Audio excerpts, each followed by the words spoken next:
Ladies and gentlemen, today I am very pleased to join you in the APEC CEO Summit, held on the occasion of its 20th anniversary. I welcome and hold in high regard the efforts of the Peruvian Foreign Trade Association in hosting this very important event. The issues we have discussed at this meeting are especially meaningful to the regional and global economy. Your many recommendations will be an important foundation for APEC leaders to consider and in deciding the forum's future direction.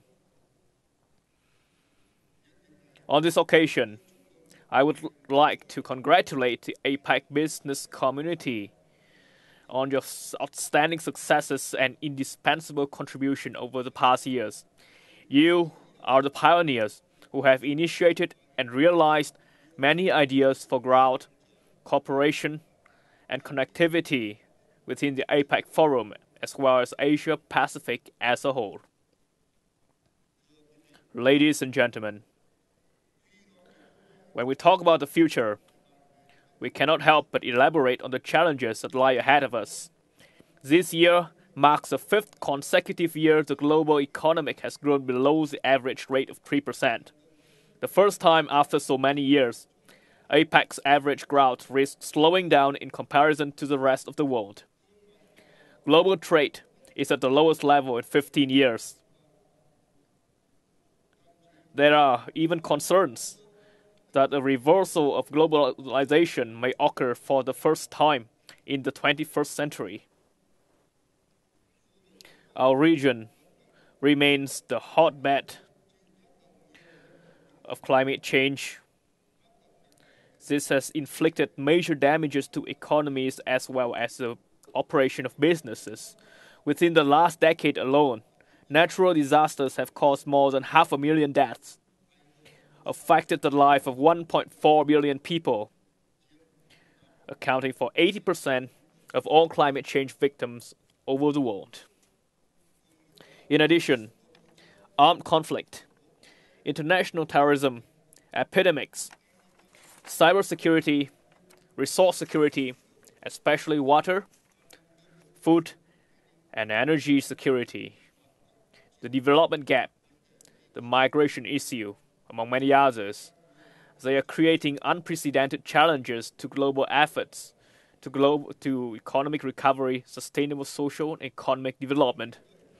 In such a globalized world full of uncertainties, more than ever, APEC needs to reaffirm its role as an incubator of ideas and a driver for innovation, economic growth, and integration.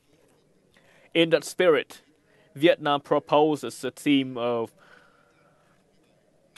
creating new dynamism, fostering a shared future for APEC 2017. It is high time we join hands and work together to create a new dynamism and revitalize trade and investment.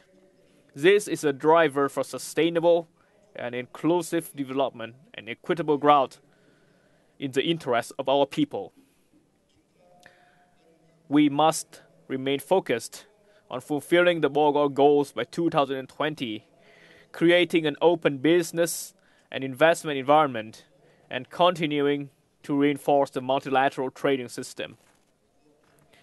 The fourth industrial revolution, along with a strong global commitment to the 2030 Agenda for Sustainable Development and the Paris Agreement on Climate Change, creating a new driver for quality growth. The focus of the upcoming years must be on accelerating economic restructuring towards sustainability, inclusiveness, and equity.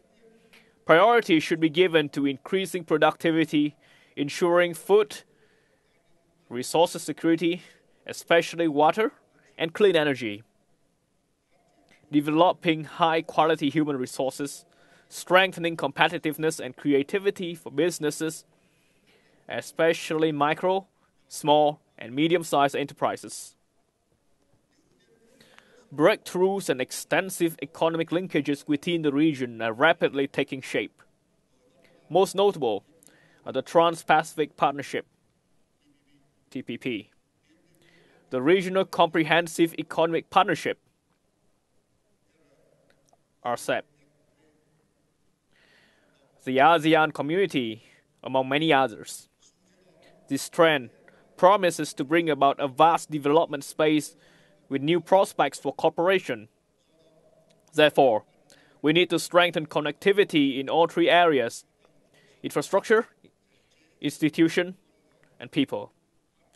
Developing global value chains, promoting cooperation in economic, trade and investment, services, tourism, and others, with a view to enhancing the resilience of our economies. All of these drivers are the basis for us to overcome challenges and build a bright future together. This future lies within building an APEC for the people, for businesses, and contributing to maintaining the Asia-Pacific as a driver for global growth and connectivity. Ladies and gentlemen, after 30 years of reform, Vietnam has gained enormous achievements. We have transformed from a less developed country into a middle-income developing country.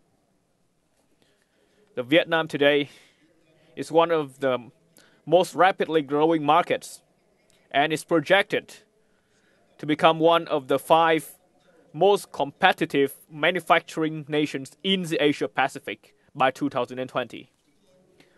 We have been able to maintain the momentum for economic recovery and achieve a growth rate of 6.7% in 2015, the highest since 2011.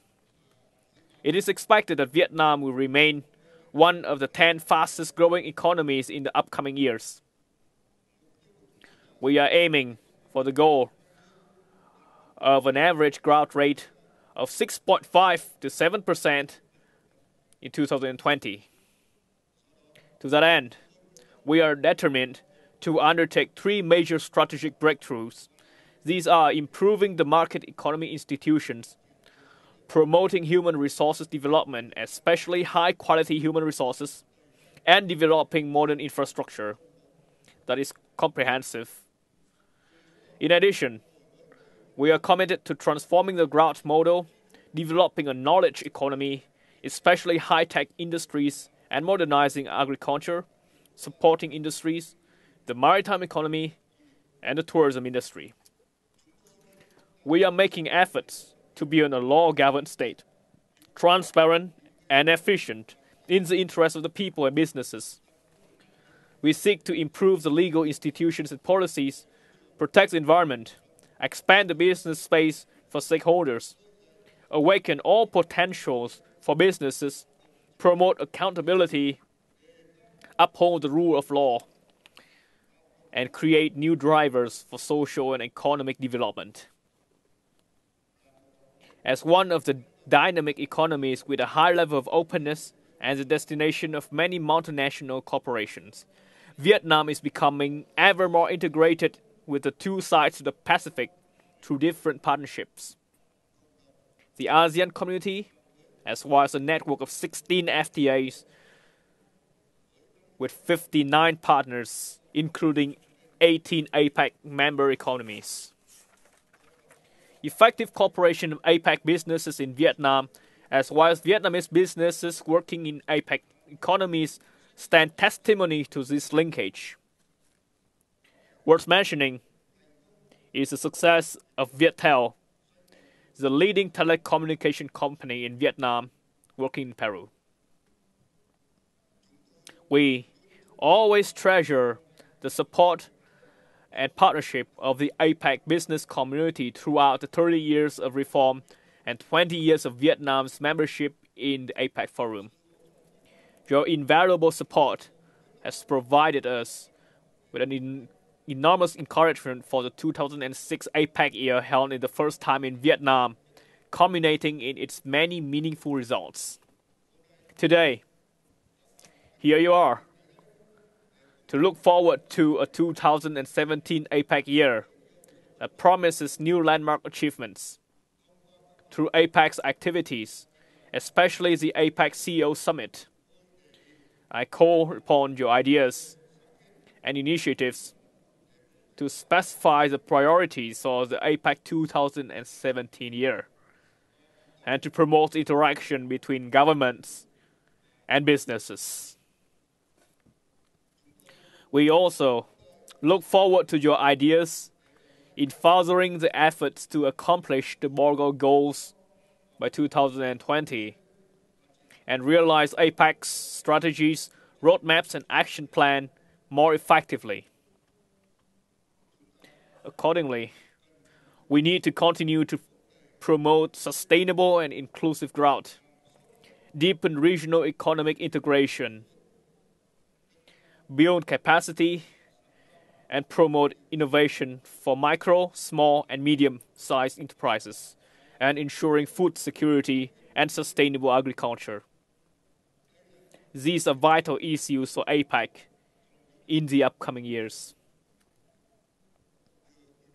Ladies and gentlemen, APEC is entering its fourth decade of development. APEC's future and shared destiny depends on the vision of member economies as well as the business community. That is why we need to start a process of reflection to create a new vision for APEC post-2020 and continue to uphold APEC's role as the leading mechanism for regional economic integration in the new period. The Vietnamese state and people look forward to meeting you and greeting you in our beautiful coastal city of Da Nang next November. New opportunities and enormous potentials for cooperation lie ahead of us. Thank you very much.